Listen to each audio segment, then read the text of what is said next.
So many of us, you've gone through life and life has let us down. You can find yourself stressed out. You can find yourself depressed, mentally fragile because of the experiences, the turbulence that you've gone through.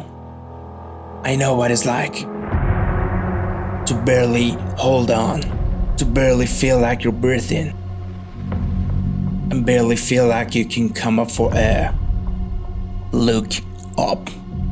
Look up and recognize that there is a way out. There's a path for you to take, and it's not an easy path. It takes courage and it's hard. But what is the other choice? What else can we do? Let the darkness completely consume us? Be overtaken by temptation and wise? No.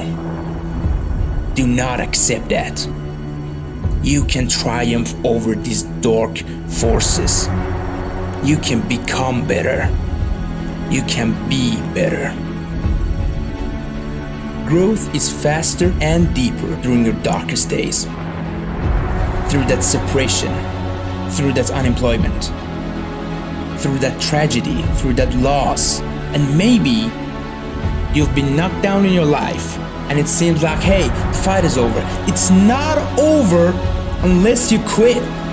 You take those terrible events in your life and you create a new story of triumph. And so here's what I say to you. There's gonna be times that you're gonna be wondering, why should I keep showing up and working my business? Why should I keep at it? Why should I keep showing up to the conventions?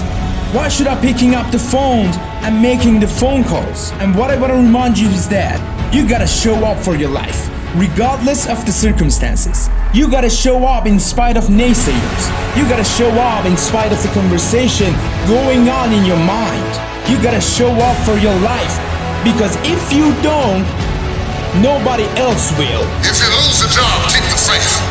If you lose the spouse, keep the faith. If you have to downsize, keep the faith. If you have to move in with your mama, keep the faith. If you're at your wits' end, keep the faith. If you have to catch the bus, keep the faith. If you have to dumb, keep the faith. If you get sick, keep the faith. If you lose your kidneys, keep the faith. If you got heart trouble, keep the faith. You might not get a new heart, but you gotta keep your faith.